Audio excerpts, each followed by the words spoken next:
Okay, good evening. I'd like to call this meeting to order. This is a work session meeting of the Manitou Springs City Council for October the 14th, 2025. I'll go ahead and call the order. Councillor Fortune, Present. Councillor Chandler, Present. Mayor Pro Tem Johnson, Here.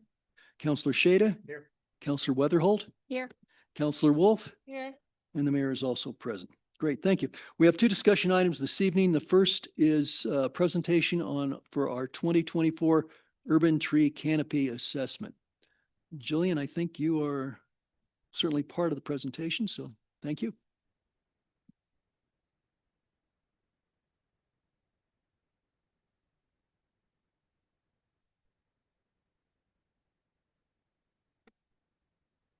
All right. Good evening, Council. My name is Jillian Rossi. I'm the Parks and Recreation Director with the City of Manitou Springs, and I'm joined tonight by... I'm Tony Cabrales. I'm the Senior GIS Technician.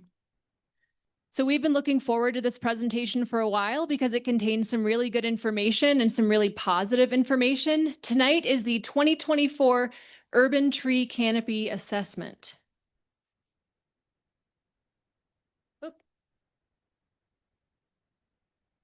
Oh, there it goes. Perfect. So just a quick background. I was here in January of this year, co-presenting with Josh Rady, who was our former GIS technician, our 2020 baseline tree canopy assessment. So as a reminder, that was where Josh used aerials from El Paso County, mapped in 2020, showing our percentage of tree canopy coverage over the city of Manitou Springs. And we did zone out maps, and we focused on streetscapes and parks, mainly because the data and software we had available at the time, we weren't able to map the entire city. So we did focus on those two areas, also because those were the areas focused on for our 2023 tree inventory, which I shared information on back in January. And we did have a few project takeaways and next steps. The first of which we were able to fulfill for this study, was that enhanced software would produce more detailed results. So that'll be something we're looking at tonight. And of course, we can increase our canopy coverage here in Manitou Springs by promoting our urban forest. We did fulfill our third takeaway, which was conducting another tree canopy assessment using data from 2024, and specifically from August 2024, when our trees are the fullest. Comparing that 2024 assessment to our baseline assessment, and then presenting that assessment tonight. So we have accomplished our takeaways, which is awesome. And I'm going to turn it over to Tony for our overview.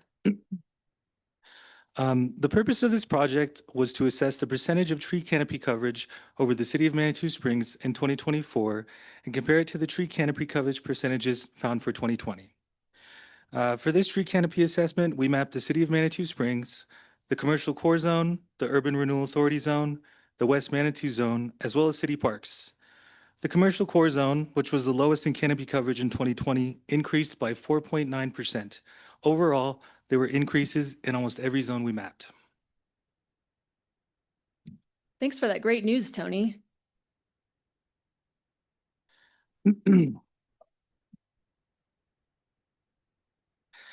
Okay, project methodology. The 2020 data acquired from the last tree canopy assessment used a tool within ArcGIS Pro software called deep learning packages. These deep learning packages contain trained machine learning models made to analyze imagery for object detection and pixel classification. Aerial imagery from El Paso County's public records were then plugged into these deep learning models to find the 2020 tree canopy percentages. This time, we obtained 3-inch resolution aerial imagery and vector data from Nearmap. Nearmap uses a much more robust AI software to analyze their extremely high-resolution aerial imagery, which is then converted into vector data. Their access to more powerful computing technology, advanced AI software, and high-resolution aerials produce much more refined and accurate data than we would have been able to obtain using Esri's deep learning packages. We then integrated existing GIS parcel data for our analysis. Next, we calculated the total area of tree canopy coverage, as well as the percentage of canopy relative to land area. This helped us understand the overall extent of tree canopy cover. We also assessed how this canopy was distributed across different city zones and parks, which allowed for more targeted insights into where tree canopy is thriving or where it may be lacking. To communicate our findings effectively, we developed a series of maps and layout designs. These visualizations help to highlight trends in the data. Finally, we compared our findings against canopy data from 2020. This allowed us to identify areas where tree canopy coverage had increased or decreased over time. Thanks, Tony. All right, the moment we've been waiting for, our data and key findings from the 2024 tree canopy assessment compared to our 2020 baseline assessment. So we are starting with a map of Manitou Springs, and I wanted to start with this slide because this is data we could not obtain from the 2020 baseline assessment. Simply put, we couldn't pull data from the entire city during the last assessment because we lacked the enhanced software that we used for this assessment. So as you probably have already noticed, the city of Manitou Springs is over 50% covered with tree canopy, which is an amazing statistic. My jaw kind of dropped when I read that when Tony first showed me this map, but we're at 52.93% canopy coverage over the city, which is very impressive. And we're going to break down each of the zones mapped within the city and then share some information, some additional mapping that we'll be able to share online later this year. So our first map that we compared to our 2020 baseline was our commercial core zone, AKA downtown Manitou Springs. And currently, as of August 2024, this is at 16.4%, which is just about a 5% increase from our 2020 baseline assessment. So the trees are growing. I love seeing those little dots of street trees along Manitou Avenue, but we have increased canopy coverage downtown, which is great news.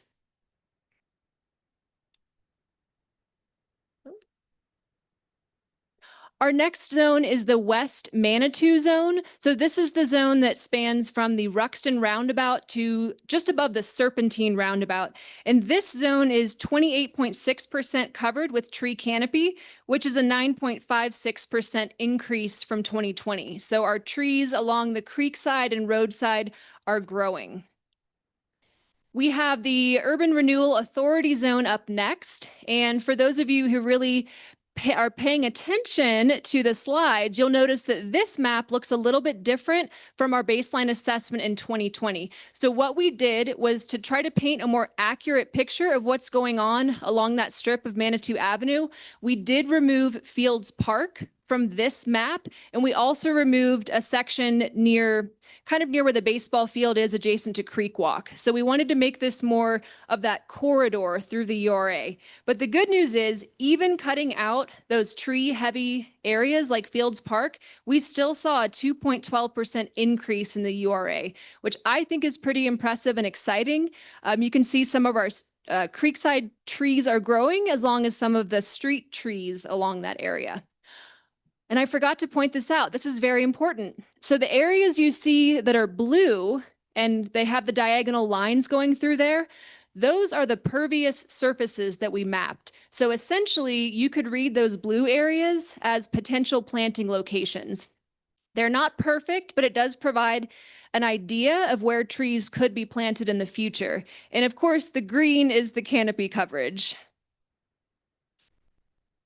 We have Library Park, which shows our first tree canopy decrease. Of course, that was due to the 10 trees removed for the library renovation project.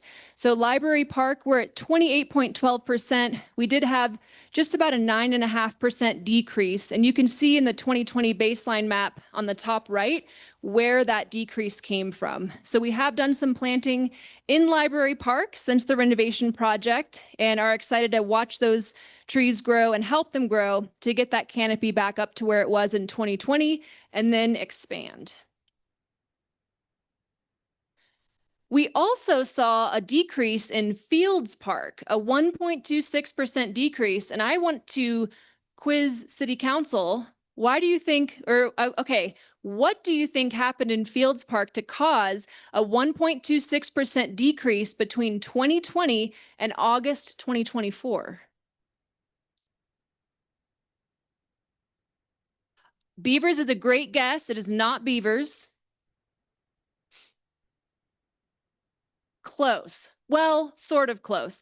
So there was a large windstorm in spring of 2021. I don't know how many folks remember, but Public Services was all over the city, clearing fallen trees, bringing them up to the Public Services yard, helping residents remove trees from their yards.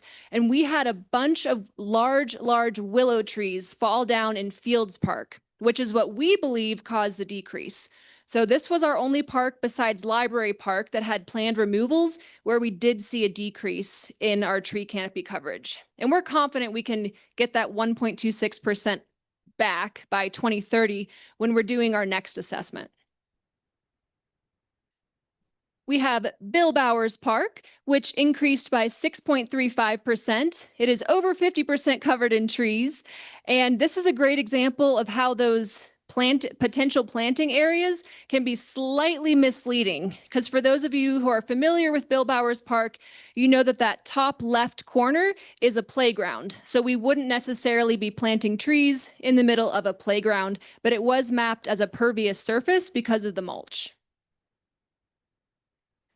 Next is one of my favorite parks. They're actually all my favorite park, but this is Shriver Park, which has over 64% canopy coverage and remains our park with the highest percentage of canopy coverage in the city, and it increased by 8.75%. So our trees along the creek and around the pool are growing, which is excellent.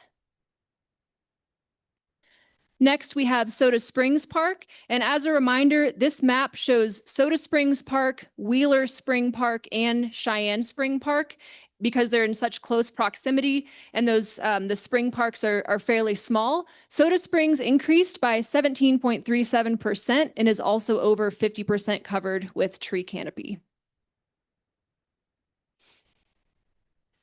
We have beautiful Maple Willie, which even though is small, is mighty. It also increased by almost 20%, which is pretty impressive. We saw some significant growth on, I think that's the south side of the park. We have a tree canopy that's starting to grow over the basketball court. And then we had two of our spruce trees increasing in canopy size near the fence side of the park, or the left side on that diagram. 7 Minute Spring, Mansions Park, and Memorial Parks all saw an increase in tree canopy coverage. I do want to point out, we do think there was a user error for 7 Minute Spring Park. I would love to say canopy coverage increased by 25%, but that number just seems a little too large. So I do think we might have had some mapping issues when we did the 2020 baseline assessment for that park specifically, but we are still seeing today over 60% of 7 Minute Spring Park is covered with tree canopy, which is excellent. And tonight, you didn't see it in your packet because we didn't have it yet, but we have it now. We do have 2 new data sets, and we wanted to give you a sneak preview because with the advanced software, we're able to map more than the streetscapes and parks that we mapped back in January. So we wanted to show a couple of extra maps tonight that we will expand upon when we put this information online. The first is one of my favorite properties. It's the Crystal Valley Cemetery. We thought this was important to map, especially as we have some very old trees on that property that are slowly declining. And those are our beautiful silver maples that line the roadside in that park. So we wanted to get a snapshot of where we are now and figure out our planting plan to keep that park at over 40% tree canopy coverage. So that will involve what we call shadow planting, or planting a new tree near a declining tree. So when that tree does decline, we have a tree growing in its place. And then we'll also be planting additional trees along the roadside. We won't plant trees that would impede any of our burial plots. It is a cemetery. We need to keep those open. But we do want to make sure that the cemetery itself is shaded and beautiful, just like it is right now. And then this is for you, Councilor Shada. We got an open space mapped. And that we're not going to stop here, but this is what we have for tonight.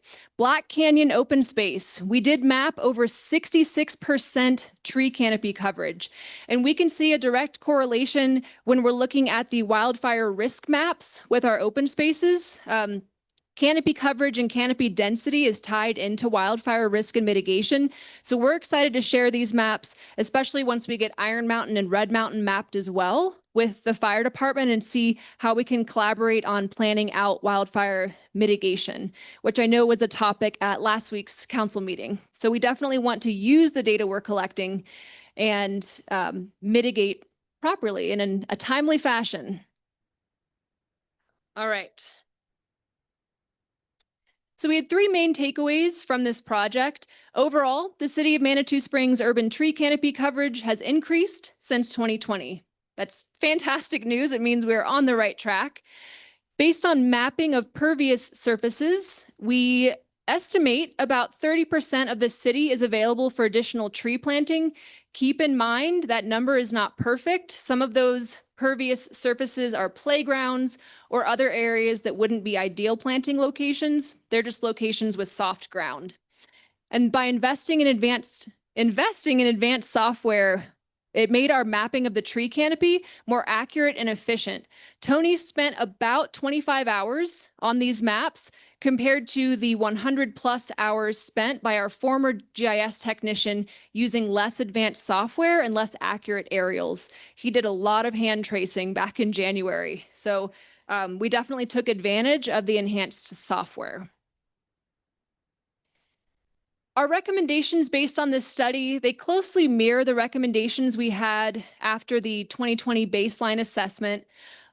Again, launching a ground campaign to promote planting in neighborhoods and commercial areas where our canopy coverage is low. I'm excited to say that we are going to do neighborhood mapping of each of the 7 neighborhood chipping zones and have that available on the city website. So folks can see where they are in their neighborhood, what areas could use more canopy coverage, and kind of click through the different zones. And we'll also be able to include, correct me if I'm wrong, Tony, deadwood in those areas, which I know was something else we wanted to map using the new software. So we're excited to launch that on the website before the end of this year. We're going to continue the city-sponsored program, our tree voucher program. So city staff has planted 30 trees this year, and we've issued 70 tree vouchers, which means that in theory, you could imagine 100 trees have been planted in Manitou Springs this year, thanks to that program and efforts of city staff. We recommend increasing public education on the importance of planting for the future, promoting and educating on fire-wise planting, and identifying strategic planting opportunities in city projects. And continuing on that, we have our next steps. We'd like to use the data from this assessment to aid in identifying focused planting areas to fill gaps in our urban tree canopy. Share the assessment on the city website. And down there, I have explore opportunities to create an interactive map of the urban tree canopy, which I believe we can do. And we're going to start with those 7 neighborhood zones, and then conduct another assessment in 2030 to track our progress. The goal is every 5 years, and our next assessment is planned for 2030, just to keep us on that 5-year interval track. So 30, 35, 40, instead of 25, 29, or 24, 29, etc. And that is all we have for you this evening. And we're really looking forward to any questions or comments or suggestions for further information we can share. Great. Well, thank you very much. Council, time for questions and comments. We have any? Judith? Congratulations. This is an outstanding work product, and this is exactly the kind of work product that I was hoping that we would see. And it took several years to get here, and I'm grateful that we're here. So just for an example, Colorado Springs, our nearest neighbor, did a tree assessment in 2015. By the way, I searched the web today for an updated tree assessment, canopy assessment, and I could not find one from Colorado Springs, but their 2015 results showed an overall tree canopy of 17%. And urban tree canopy. And the recommendation then was an increase of 29% citywide. And unfortunately, after that, they have defunded their sustainability coordinator and all of their sustainability projects due to budget cuts. And so if you want to, just as a comparison, I mean, this not only was a phenomenal study, but to me, it speaks volumes on Manitou's values. It says to us, we value our environment so much that we're keeping an eye on this. Just to keep in mind, you know, 1 carbon credit is 50 mature trees. So tree canopy studies or recommendations started in 1997. And overall, it was like, back then it was like 40% tree canopy. And it's changed since then. And now what the recommendation is that you take your tree canopy assessment and kudos, just an outstanding job. And you look at your heat islands, which for us are mostly parking lots. And you look at that as a marker of where you want to start planting trees first in your most blighted areas, obviously, that are putting out the most heat. So this is incredible data.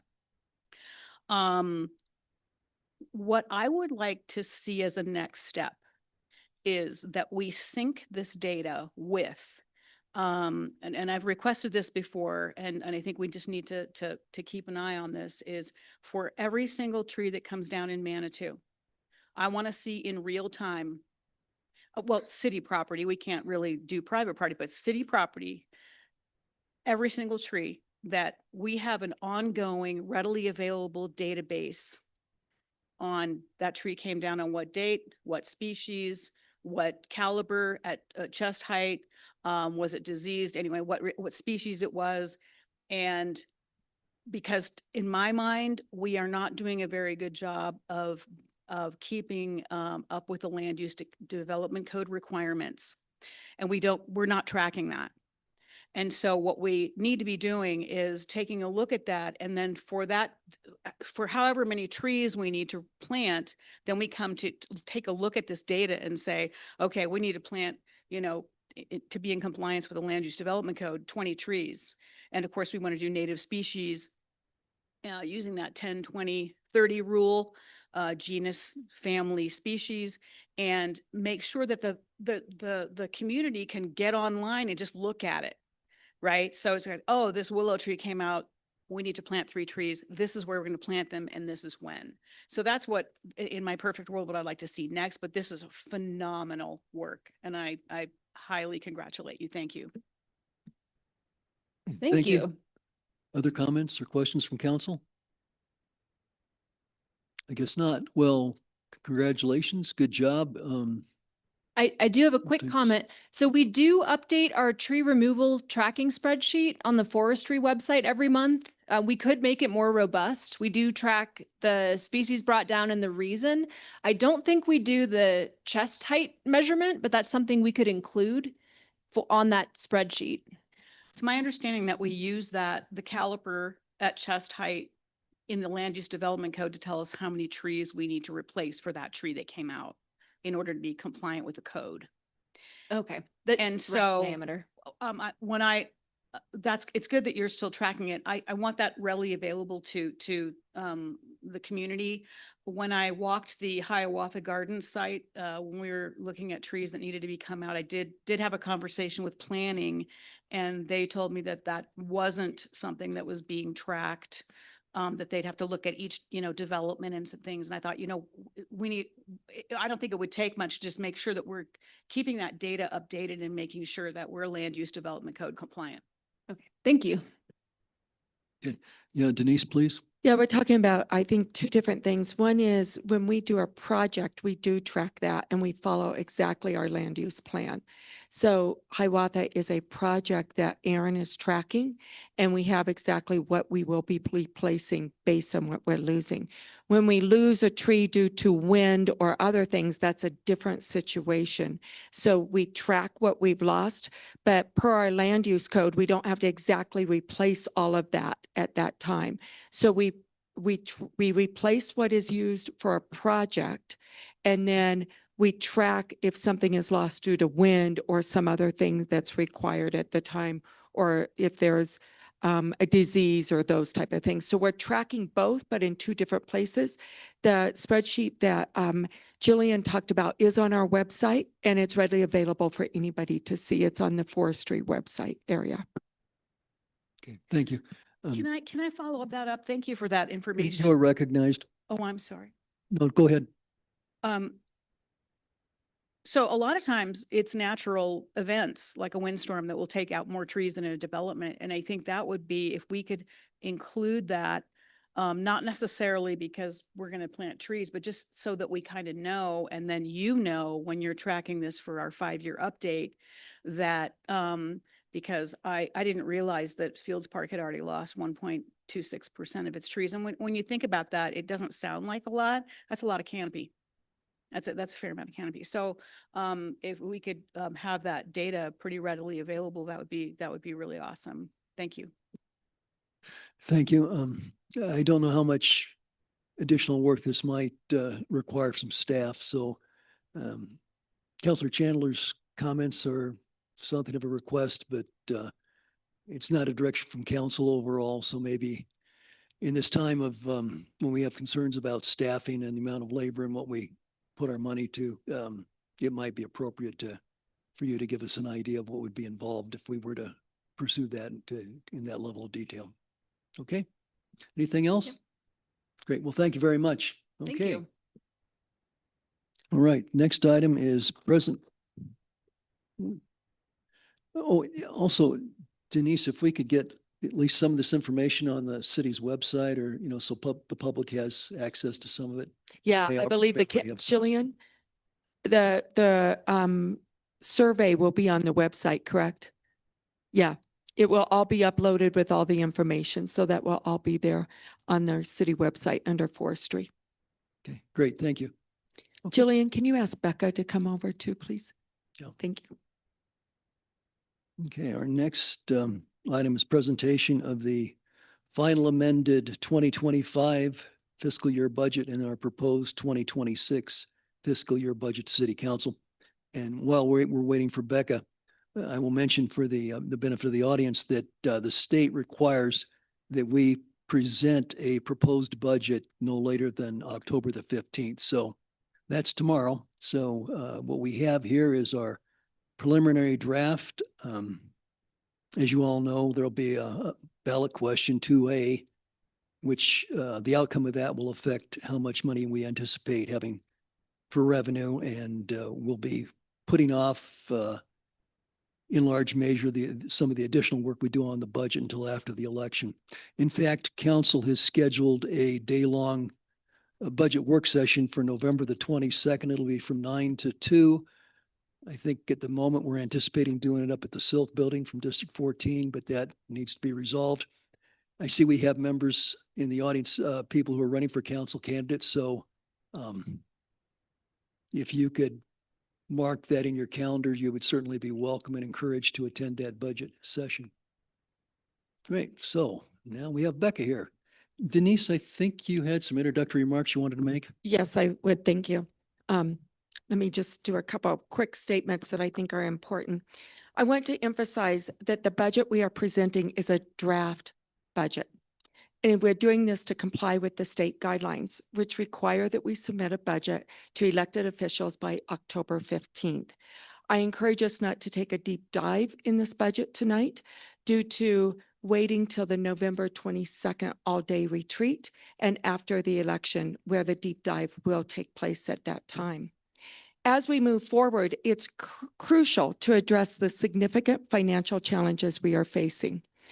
An anticipated shortfall of a little over 4.3 million. And I know there's been some questions, where is that number? And I would encourage anybody to look at page 22, where it talks about the general fund summary, which outlines where that shortfall is coming from. This shortfall is not just a number. It poses a serious risk to our city's long-term financial health. In response, we have made tough decisions to reduce the budget by a little over 4%.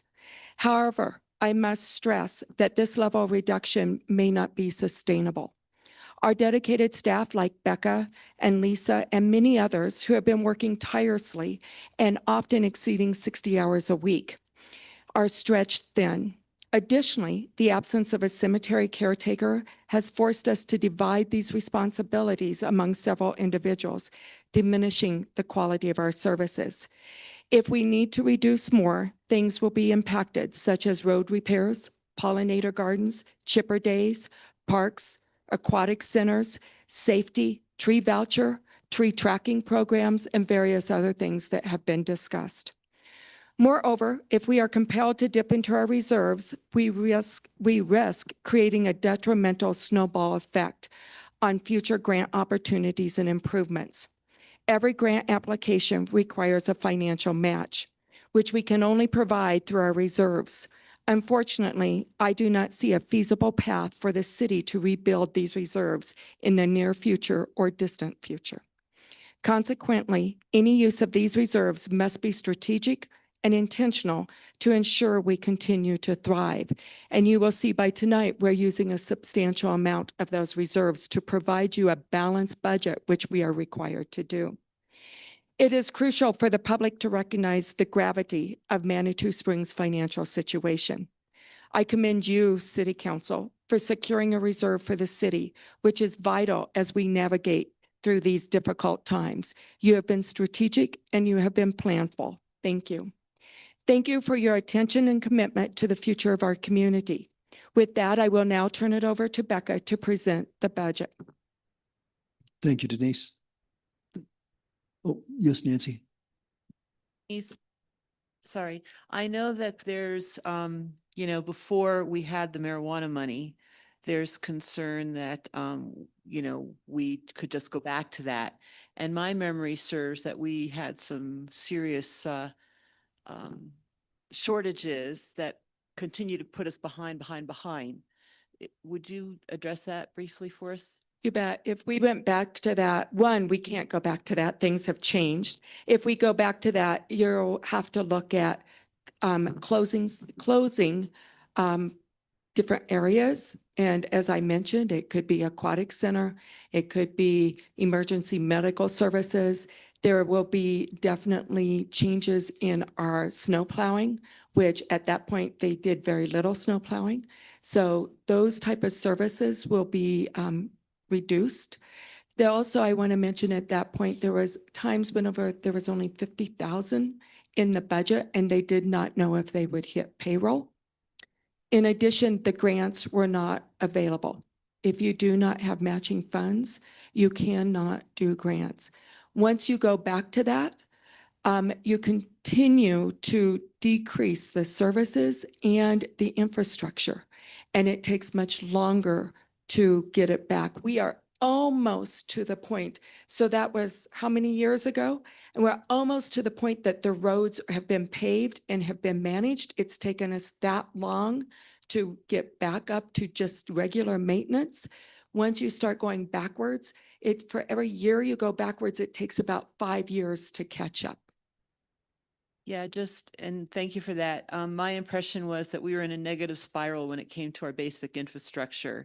And really the marijuana money helped bail us out of that. And if we go back to marijuana, we'll probably end up in a negative spiral again, which would be very detrimental, I suspect, for our city when it comes to, deferred maintenance. We'll end up deferring maintenance again and getting into that negative spiral again. Yeah, and it will be difficult to maintain the downtown corridor, to keep roads where people want to come and visit, to keep flower beds going. So it becomes where the businesses can also be impacted substantially because visitors don't want to come to a community where things are not kept up. Thank you. Becca. Good evening. There we go. I'm presenting a PowerPoint. Okay, so next slide, please.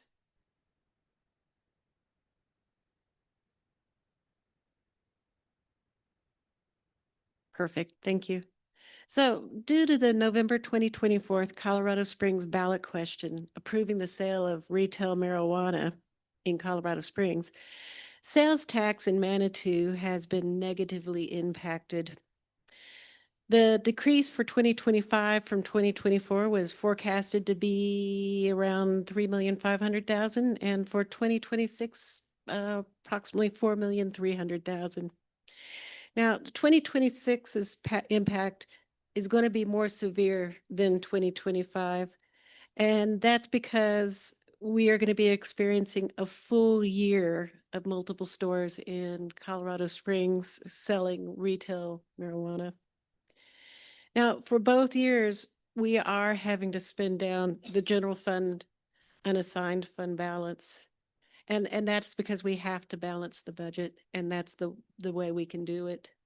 So that's what this slide is demonstrating, that our tax revenues in 2025 are a decrease of 3,307,667,000. So the property tax helped offset some of that sales tax loss for 2025. And then in 2026, as I've already stated, we're looking at more about a $4,320,000 deficit. Next slide, please. So this slide is a breakout of the sales tax charged in Manitou.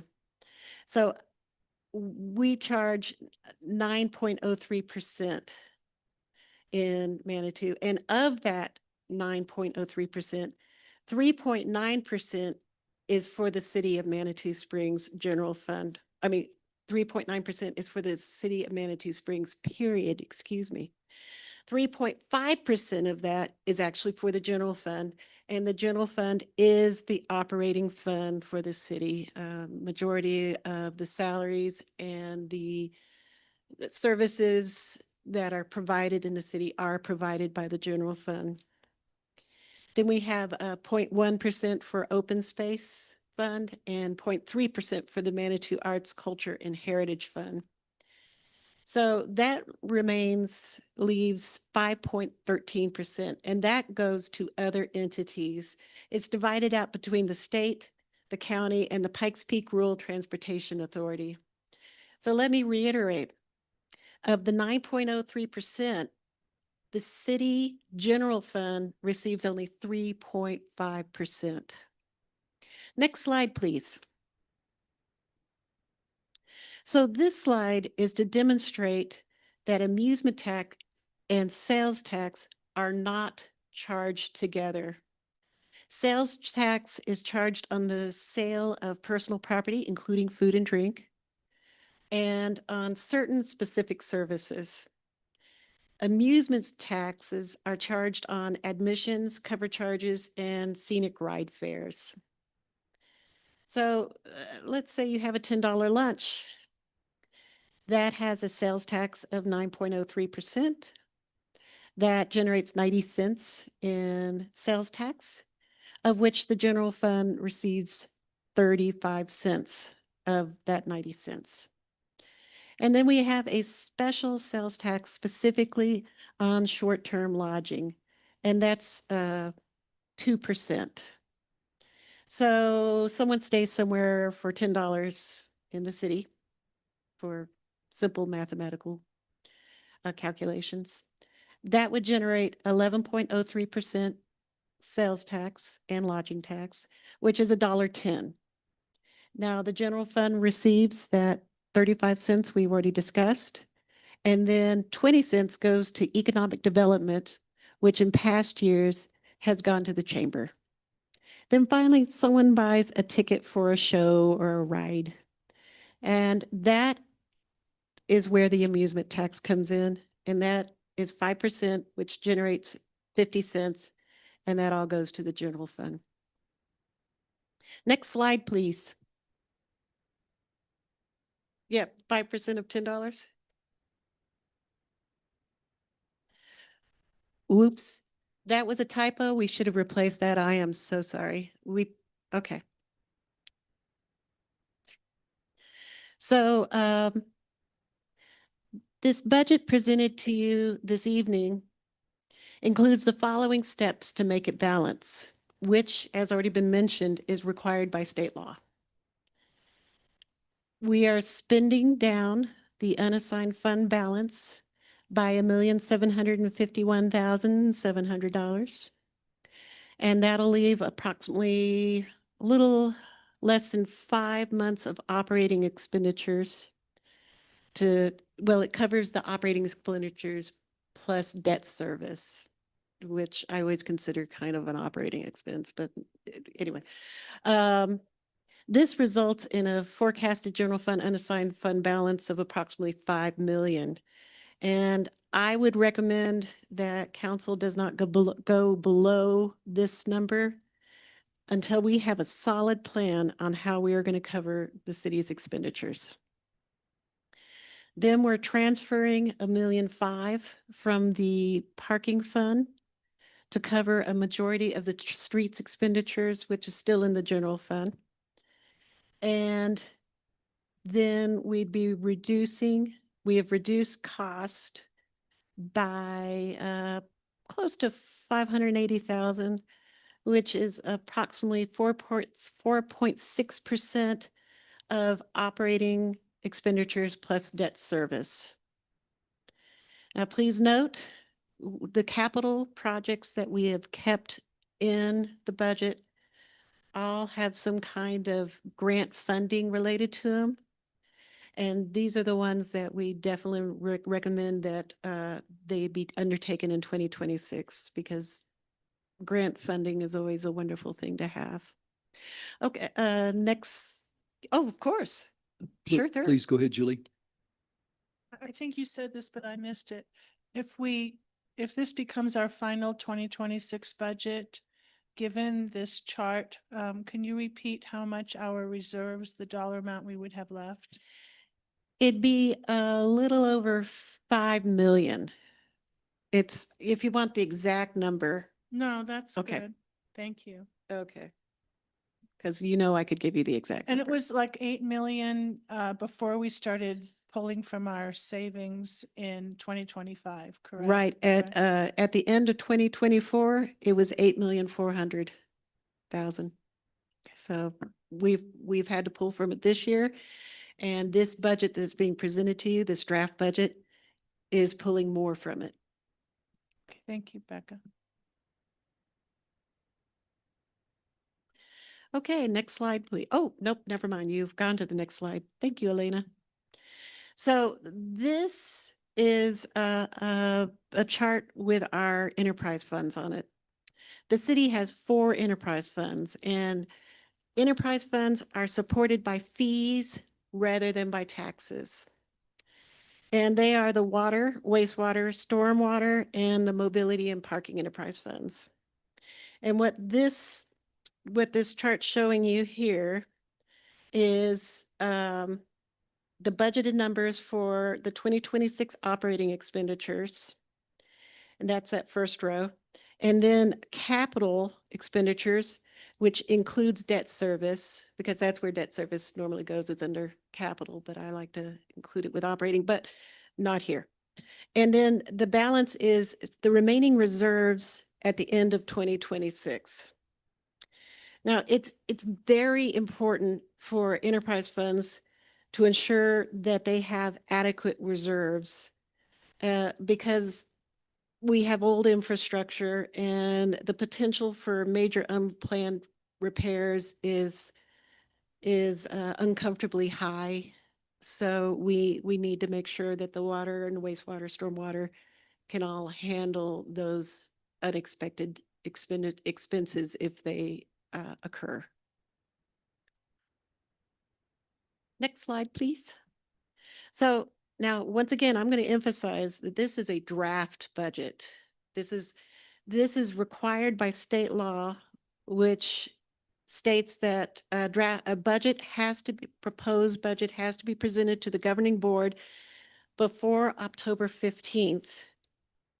And otherwise, if we didn't have this requirement, we would be waiting until after the election in early November, until this November 22nd date, when we will present the formal budget and be able to go in depth into all aspects of it. And we are planning an all-day budget retreat for that day in order to make sure that the council has a complete and total understanding of the budget and has had all the discussion that they would like. And yes, Julie?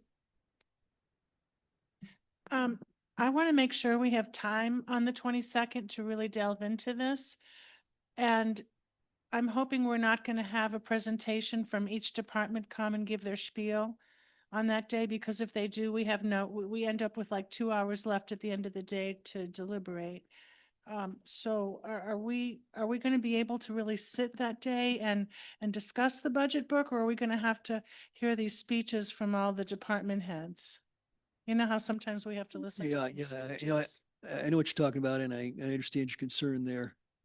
I think maybe we need to give that a little additional thought before we get there. We may need to have a longer day, or Well, if well, we have let's- to listen to hours yeah. and hours of those speeches, we're going to have a different day for the budget day, because those speeches themselves take up most of the day.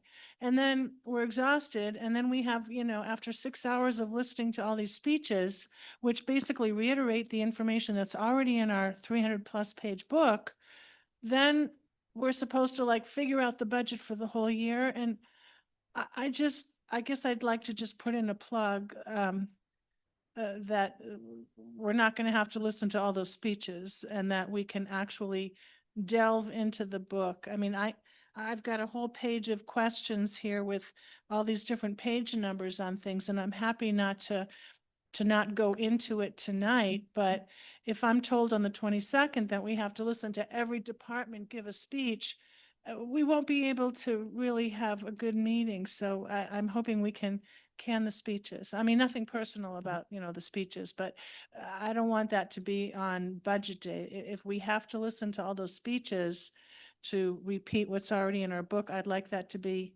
on a different day. I understand. Thank you. Yeah, Denise, you had your hand up. I think you wanted to respond. Yeah, just want to say that we'll work on the November 22nd to make it more concise.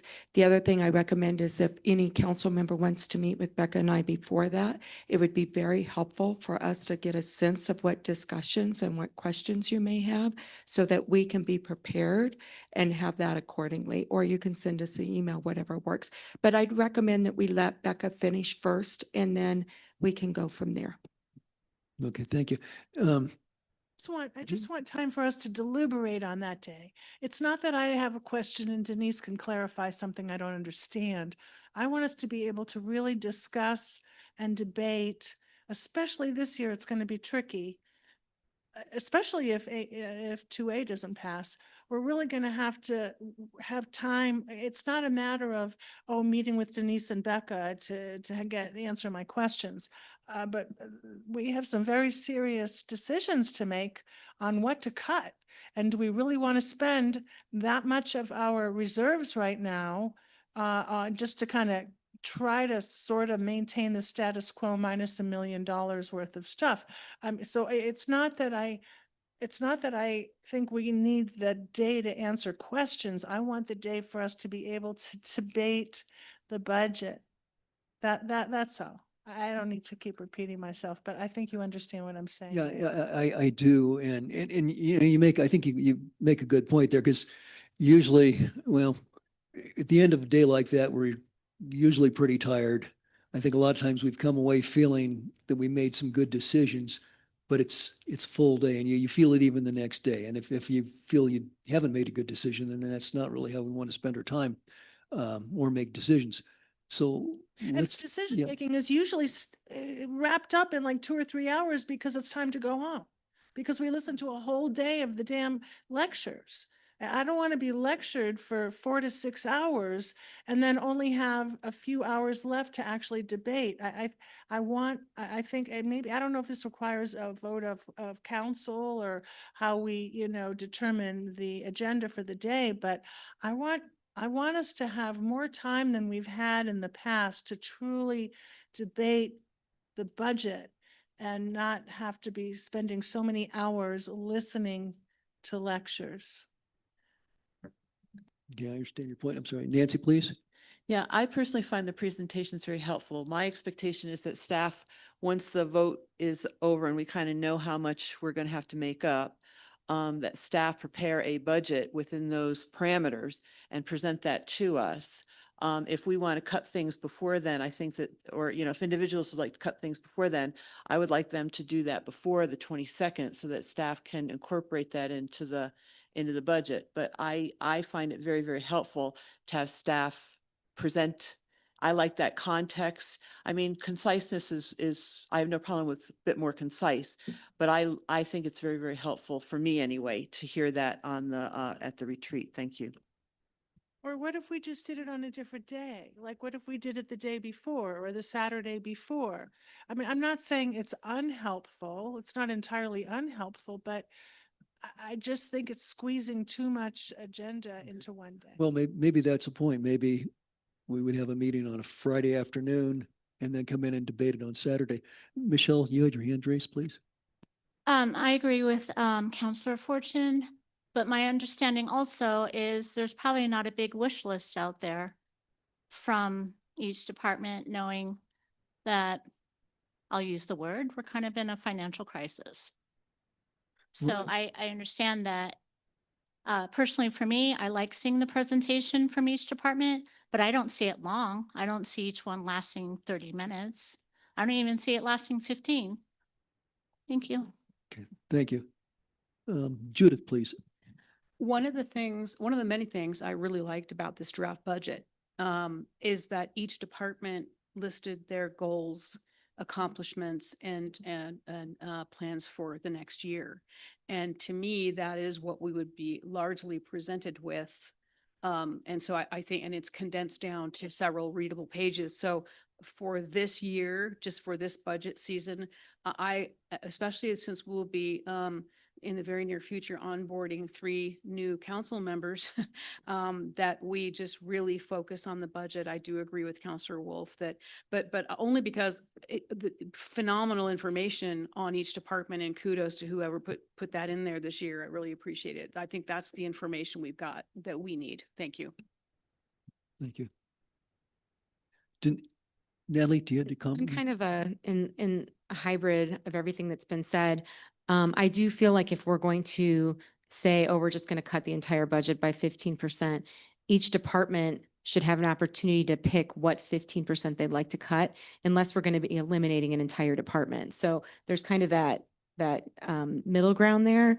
And so I do think this year is going to be particularly special. And so I think that this is a conversation we should have after the election, I think, as well, once we know more about what we're going to have to do on the 22nd. Okay. Thank you. And I think the idea of waiting until after the election, that gives staff a little bit of time to anticipate where we're at. I imagine things are pretty unsettled right now. I mean, this is a draft, and to be blunt, we're doing this in part to appease the state. As you said, Becca, we don't want to put a whole lot of time into this, knowing we might have to go back and revise it. I guess something that it would make sense to me, and Denise, I'm going to ask you, would it make sense, and if you could give us an answer next week, would it make sense to maybe if we took Friday afternoon and heard from the department heads, so we got their picture, and came back Saturday, we'd have the night to digest it. I don't know if that makes how much of an imposition that might be on staff, but it would give us the night to sleep on it. Michelle, I think I know you have work obligation. You wouldn't be able to do it. Okay. So that's consideration as well. So Mayor, a couple of things is November 4th is the election. Then we need time to be able to pull a budget together, no matter what the outcome of the election is. So I can't have something ready much before November 18th at this point, with everything that we need to do and the department heads. Also, so November 22nd is a Saturday, and then we have to present the budget on December 1st. And then we have to get approval on December 11th to update it for the state. Now, remember, this is a budget you've approved at this time, and it can be amended at any point. So it's not like this is absolutely the final budget, but we are in a very tight timeline this year due to the state guidelines and the requirements and the election, and that this budget is dependent on that. let me work with the department heads and come back with a proposed plan of how we might be able to do this. I think the important thing is, depending on the election, we as department heads will know that there are either major cuts we're going to need to make, and we're going to come back with recommendations of those major cuts, or that we're going to be able to have the services that we still have today. So if you can give us some time until after the election, and then we'll go from there. Okay. Maybe if we revisit this after November the 4th, recognizing that it's a long day if we hear the presentations and then have to deliberate. And I mean, I like to have a night to sleep on things too. That might not be a bad idea. Could you live with that, Julie, or? Oh, if it's scheduled a time different than our Saturday, I think that, and prior to Saturday, that would be fabulous. And I recognize the time crunch. And if Friday doesn't work in the afternoon, perhaps we could do a Thursday night meeting or some other special meeting like that, so that we could include Michelle. But the scheduling detail, I don't want to get involved with. I just would like any presentations to be made prior to the 22nd, so that we can truly spend the 22nd diving into this. Also, in response to what Denise just said, it's my understanding this is the draft. I know it's just a rough draft, but still, it's a draft of what would we do if 2A doesn't pass, right? So that work has already been done. I can't imagine there'd be a ton more work if 2A doesn't pass, since we already have over 300 pages of what we would do if 2A doesn't pass. If 2A does get voted in, then I realize there'd be a lot more work for Becca and Denise to do. But as long as it's sometime before that Saturday, I'm satisfied. I just don't want, I just feel like in the past we've run out of time. I'm not saying we've made bad decisions, but I would really like to be able to devote Saturday to really debating and doing a deep dive into the pros and cons of how to manage the budget, and not have an interference with the department heads' presentations the same day. Thank you. Denise, did you have? Yeah, comment? again, let us go back. I've heard from one or two. I don't know what the other council members want. But let us go back and look at some plans. I will say, I don't think it's beneficial for a council to ever go line item by line item. That is not the way. It's better that you say, we want a 10% cut. Please go back and look, and the department heads manage that and come back with a plan, and then you go accordingly. But it's not beneficial for us to ever go line item by line item to look at things. So let us wait till November 4th, and then we'll come back with a plan and see if council agrees with that at the time. Okay. Other council comments? Let's see, I think Nancy, I think you had your hand up, and then we'll go to Judith. I have a couple of questions for Becca. I don't know if Judith wanted to. Well, let's, yeah, Judith, and maybe let's follow the tenor of the conversation right now. So Judith. Well, I was just going to comment that I'm sure I'm not alone. I'm sure all of the council members that have taken the time to review the packet have questions, and also have thought of some recommendations already. My questions that I have, they're mostly housekeeping. I can just get with you and we can just some clarification mostly, but I'm sure everyone on council. So I don't agree that we just as a council say, hey, cut 10% and you come back and tell us what you think you want to cut. I think that it is incumbent on council to go through the budget and make sure that we take ownership for the cuts that are very hard to make, but that we recommend. That's part of our job. Thank you. Okay. Nancy, would you go ahead Yeah. with your questions? I just had a couple clarifying issues, Becca, and that is the $8 million from last year that were in reserve. That's by far the largest reserve the city has ever had. What's the lowest reserve that you remember us having? I was going to say, I think it was about 50,000. It was Okay, really, really, really So, low. and this reserve we put in place over the past 2 or 3 years in preparation for um, n- marijuana being legalized in our neighboring jurisdictions, correct? That is correct. You Okay. started first with meetings in 2023, considering the future aspects that might be happening. Okay, and the GFOA recommends what, a 15%? They max? recommend 2 months. So that's roughly, it's like 0.16666. So I just say 0.17. Now that is based upon, it's not necessarily hard and fast. A large city could have less.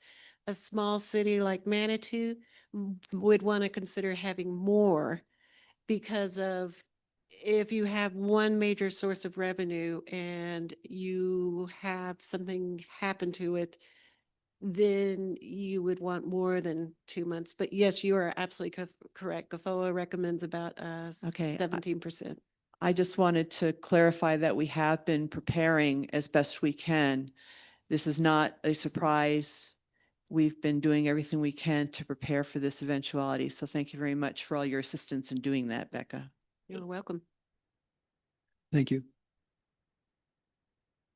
I think for all of council, we do have the opportunity to go through the book now or draft and jot down our questions and our concerns and give it thought. And I think it would probably be helpful as we get those questions to forward them on to Denise and Becca so we can kind of figure out how best to answer those. And maybe the best way is just during a work session to go through that list and answer it and see what questions remain after that. And certainly Becca and Denise have offered to meet one-on-one with any council members. So that would be another opportunity.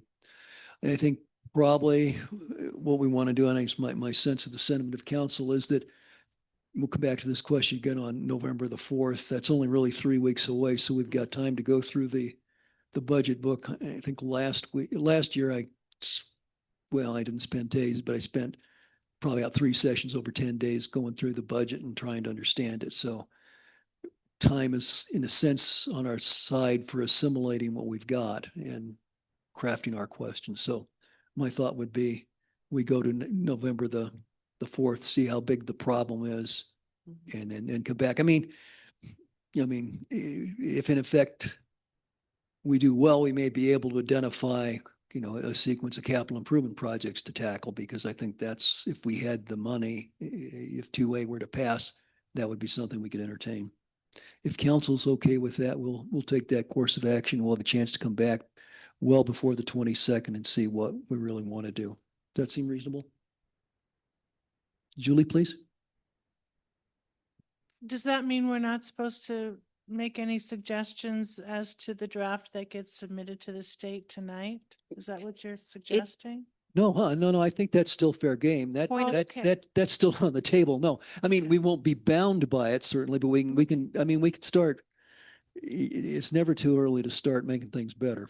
Okay. Yeah, A okay. point of clarification, this budget is not actually sent to the state. What happens after this is the city posts a notice of budget that council has received the budget, and there's various questions that have to be answered in that notice of budget. Elena will be in charge of that. She's nodding, yes. Okay, great. Right.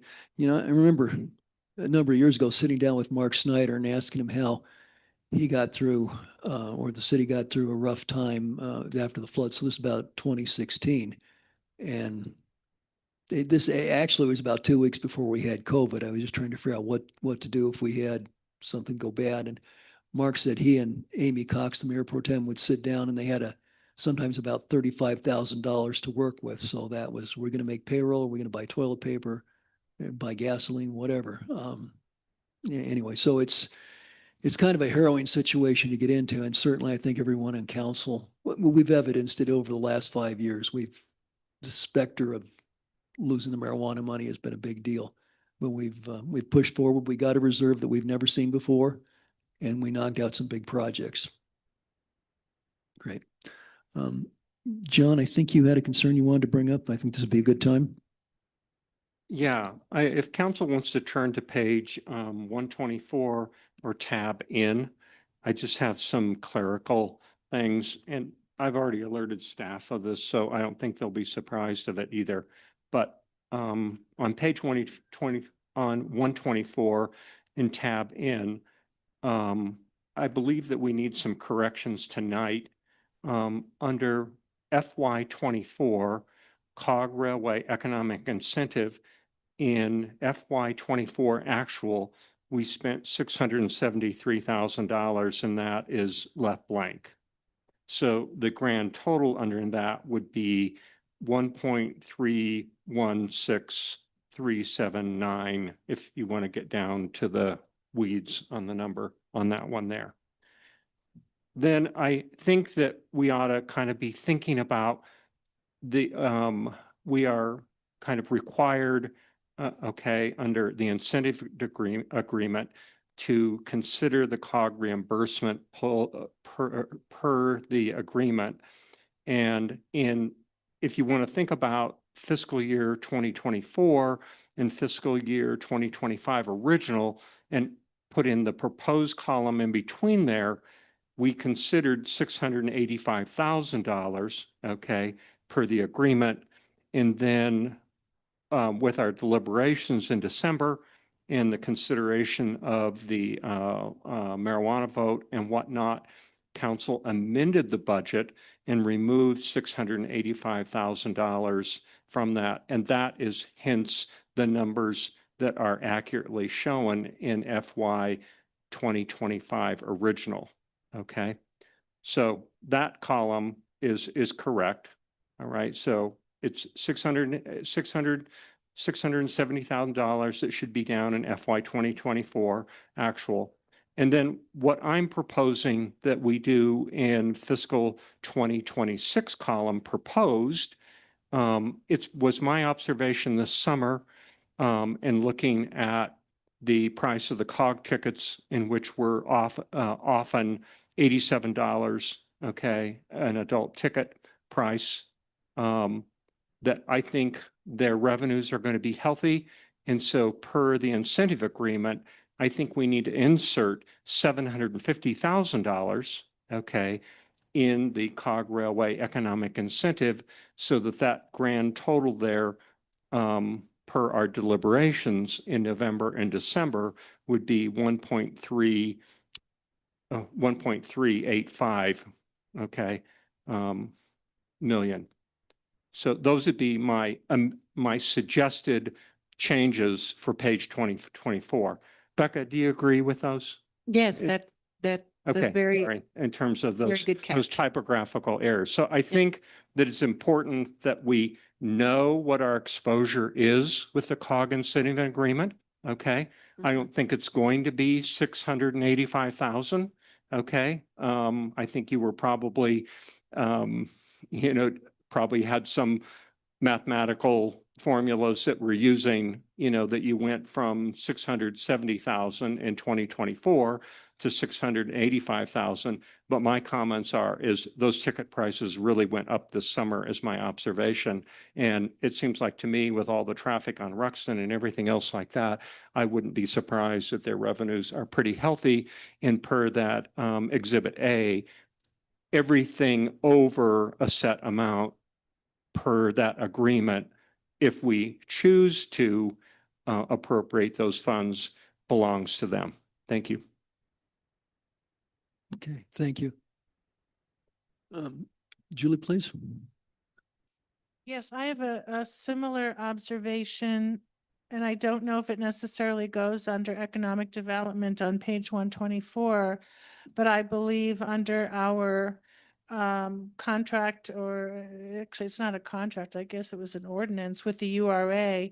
I think we need to know what the URA dollar amount would be and that we are required to deliberate whether we want to retain those monies or give some or all of it to the URA. We don't just leave it out. And I didn't find it in the book. I mean, I looked pretty closely through the book.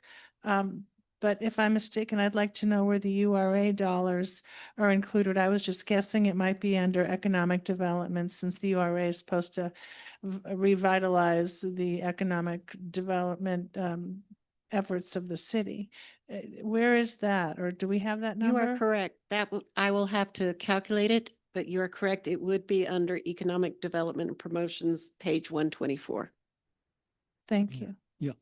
Just a minute here, John. And I will mention that 2 weeks from tonight, on October the 28th, we'll have the various boards and commissions coming in doing their annual report, what they did, what they hope to do, what kind of money they need, and the URA will be part of that as well. So we'll have additional information at that time. I anticipate that anyway.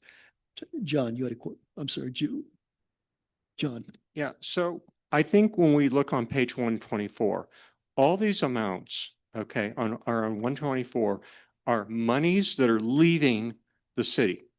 They are money that we are appropriating that are going to other entities, whether it's the Chamber of Commerce vis-a-vis business economic development formula. That's been the traditional place where that has gone, okay? Or whether it is the COG incentive agreement, okay? Or what Julie is pointing out, which was in previous budget books, which was the allocation that we could be, that we could transfer to the URA, given the amount of sales tax and economic development that happens down in the URA per, again, our discretion in terms of allocating that. So I guess my question is, if we put 750 back in for FY 2026, Becca, and we total that as 1.385 million, okay? My question to you is, you're suggesting that the reserve amount not go below 5 million, correct? Correct. Okay, so that would mean to me that somewhere else, whether it's in this cost center here, okay, that we deal with the 750 that's proposed here, or that we find it somewhere else as expenses in the budget book, correct? Yes, sir. So to me, if it stayed within this cost center here, this means that this business promotional formula, okay, might be at risk. And as I understand, we would, if we needed to attack that amount, we would have to do that by ordinance. Is that not correct? Because of how that's funded through the lodging tax and through, isn't there there's some formula in that ordinance that determines the amount of the general fund amount percentage that we would allocate into this? Is that not correct? That is correct. Okay, so if we decided it was going to be taken out of essentially the chamber budget, we would also have to change that ordinance, correct?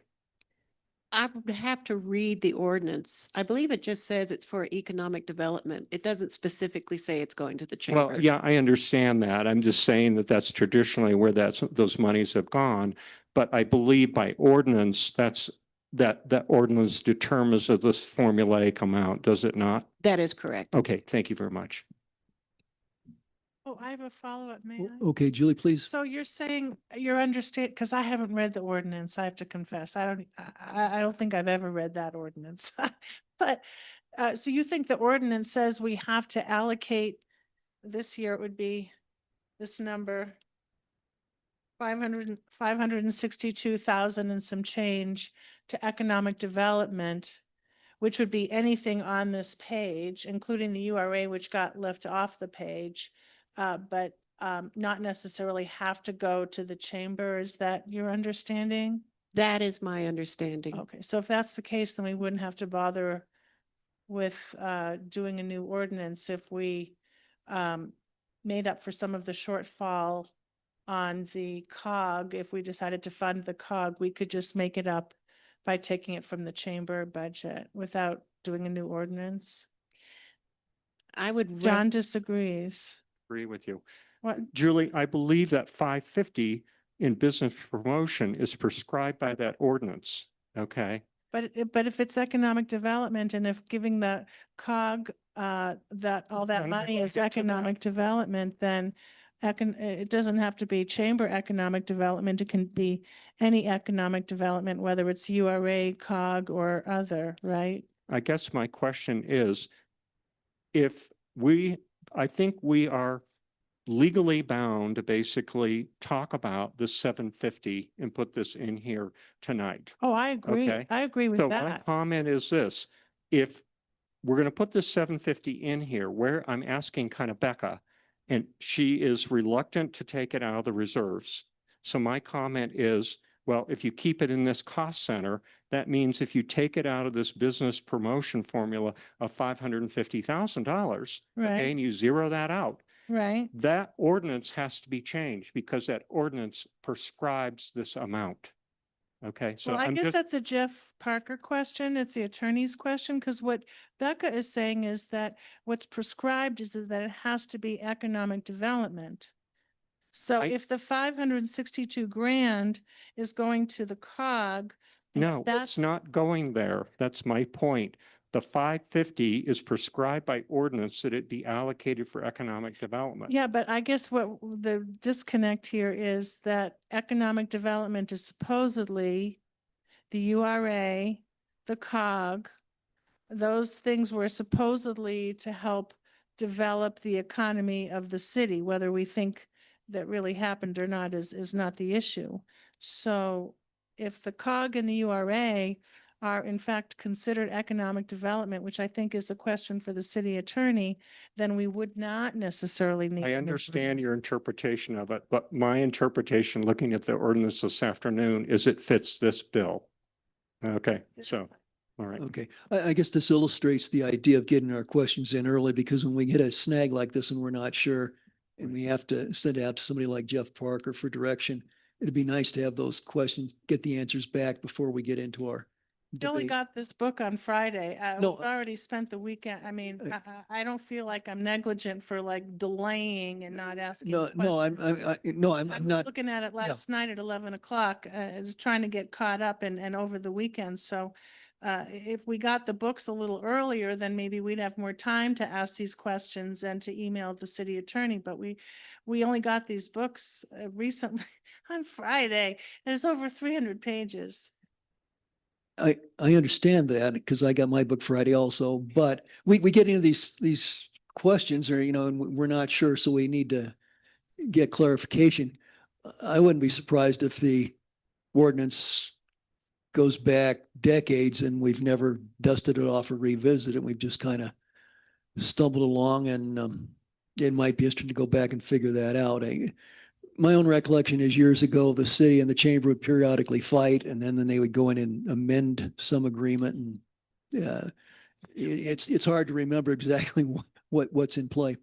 I guess the other point I'd like to make is we don't have to decide tonight whether there'll be a new ordinance or not. We just have to decide tonight where are we going to come up with that extra 750K. since I it shouldn't come agree out with of the- that. I'm just saying that if we go in that direction, I'm just giving us a warning. We need to look at that ordinance. That's all I'm saying. Okay. Okay, great. Other questions or comments from council? Judith? Well, I would like to thank Counselor Shada and Counselor Wolf, because now I don't have to call you, because those were all my questions. Now my question is to make clear, because we have to present a balanced budget tomorrow. What I'm hearing, really the question it boils down to is, we have two options. We have to take it out of the reserves in order to present this tomorrow, or we have to figure out where it's going to go, given that this is a draft, to present tomorrow. So I think, to me, that's what we have to figure out right now. We can dust the ordinance off later. Well, since it's just a draft budget and it is balanced, it doesn't bind you to this document. And in fact, we feel like it's going to be changed. It's going to evolve once we know what happens on November 4th. So at this point, this is just, we've presented a balanced budget. So we've met the state law, and then Elena will post the notice of budget, which is the other part of the requirement of the state law. And then when you're really going to dig into the budget will be after the election. So there's nothing even to approve at this point. It's just a presentation. Yeah, I don't think we need to worry about that too much. Denise? Yeah, Mayor, I think what it is we have a balanced budget tonight. Those points that you brought up will be in the next budget. And that's where you're going to have to make decisions depending on what happens on November 4th. So this will go ahead as is tonight. And all we're saying, we're not saying this is, we're not sending this to the state. We're just showing that we presented you a budget. And then we have these corrections. That will be part of that November 22nd conversation. Great, thank you. Other comments or questions? Okay, great. Becca, thank you very much. And Denise and all the department heads. We know this is more fun than getting your teeth pulled, but not much. So it's, but I mean, this is an essential part of government. We have to manage money. If we do anything, it has to be done with a budget that works. So we very much appreciate the work you've done, and we ask your patience and fortitude as we work through this. It's for a council, this is kind of the start. I know you've all been dipping into that. And Judith, and then I think Natalie has. You already made this point on, I believe it was slide 5 tonight. But I just wanted to bring it up again because in conversations I'm having with residents where we are discussing the potential pros and cons of 2A, I have had several residents ask me, well, why doesn't the city just, make a bunch of cuts? And I just want to emphasize that the city, and if you, review the draft budget, each department has gone through and many departments have really done some significant trimming to the tune, I believe, of $580,000 already. And, you can only do so much trimming and ask staff to do so much before, we have staff that are burning out, and we don't want that to happen. So kudos to the departments for making what trimming that they could do and still provide excellent services for the community. Thank you. Natalie, did I see you raise your hand, or did you have a comment? Okay, already. Okay, John, please. So, Becca, can you tell me kind of what page, and for other people that are following along, where the $5 million of the reserves is? On page 22, 22? I believe it's 22. Let me double check before I find I've misdirected you.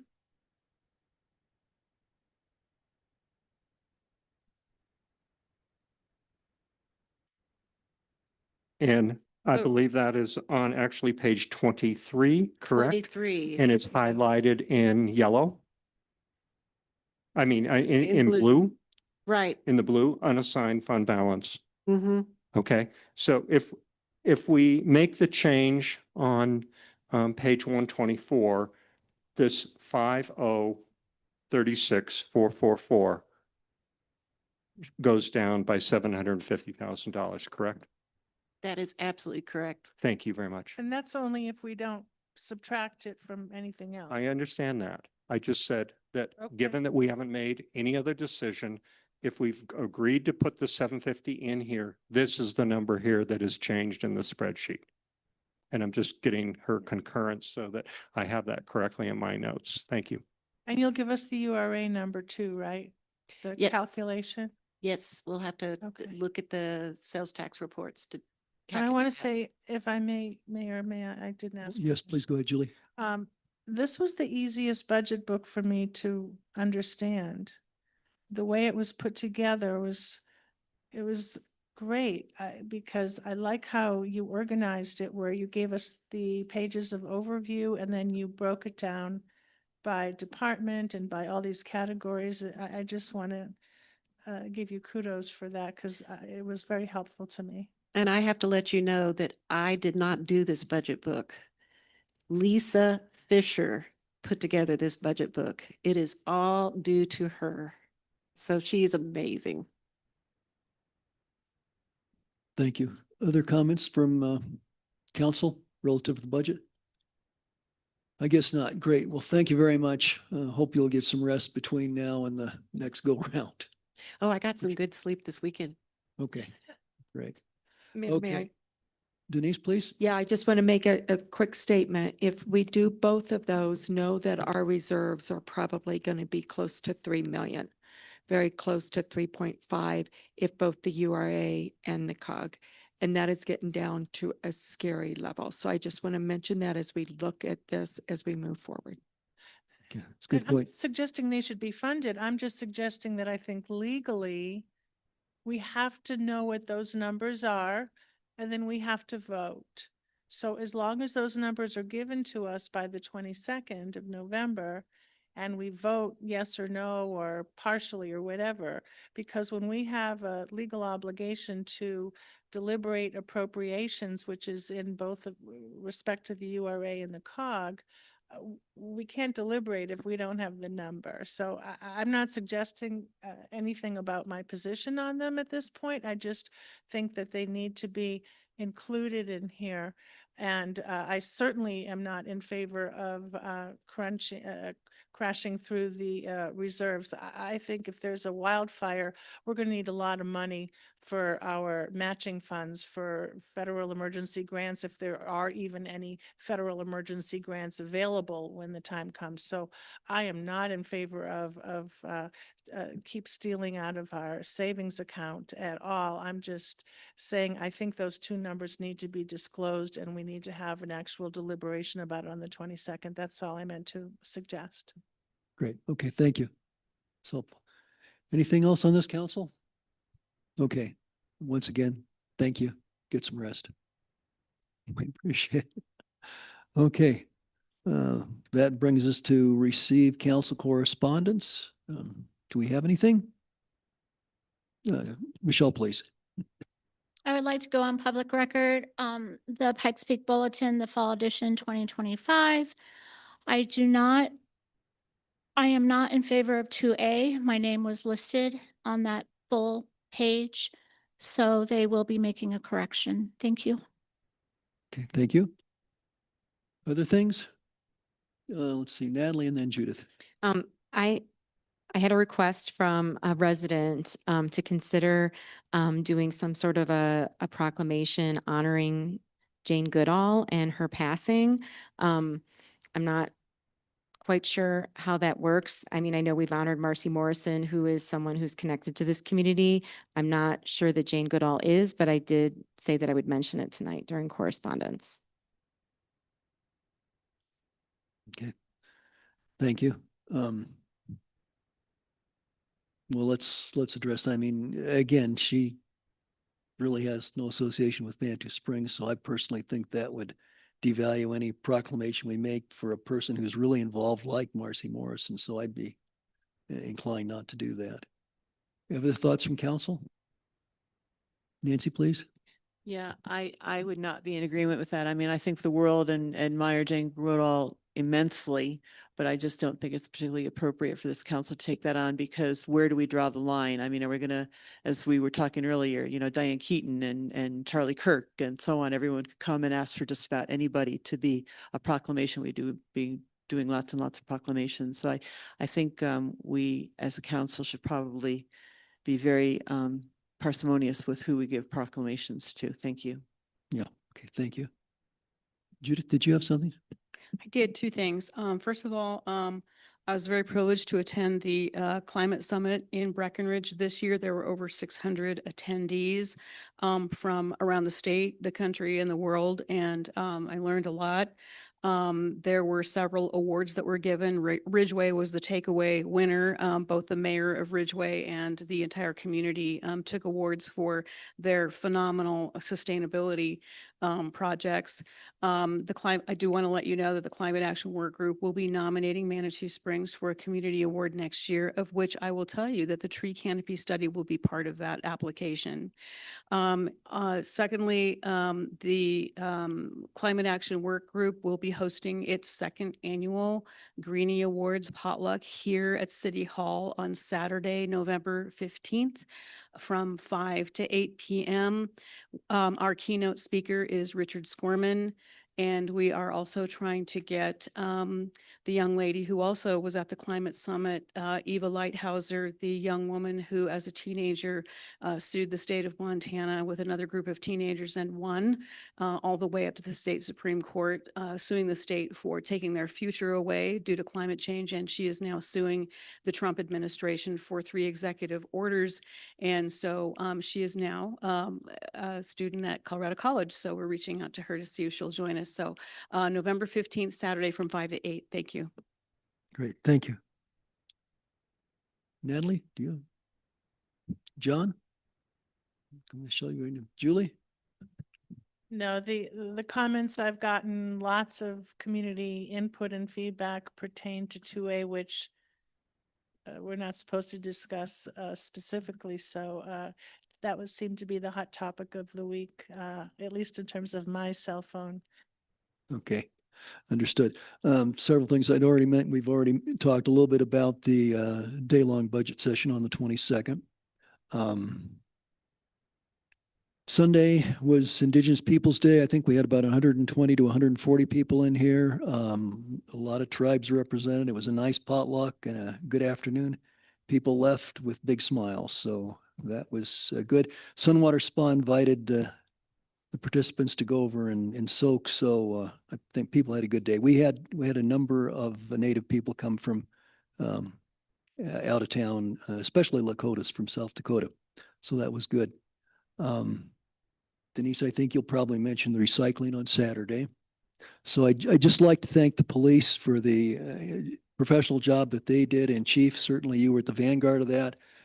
Thursday and Friday when we had our little our set of security concerns here at City Hall. So Manitou's a place where we all want to feel safe and secure and, and at ease. And you all handled it professionally. I understand that there's a gentleman who's now a guest of Park County up in Fairplay. Great. Thank you. Thank you very much. All right. That's all I have. Denise, please. Yeah, a couple of quick things. Recycling is this Saturday from 10 to 1 at Public Works. So we do ask that you get online and you reserve a spot. We can only allow so many. We have 18 reservations now already done. The most we can take is 150, and it's only for residents. So this is the electronic recycling and the overall recycling. So please, that's this Saturday. Also want to mention that tomorrow we will be repairing the Ruxton water line starting at 8 a.m. So Ruxton will be closed for most of the day. We'll be repairing the line and then we'll be going back and paving it accordingly. So that is tomorrow. Thank you. Thank you. Well, I think if there's nothing else, we are adjourned. Thank you all.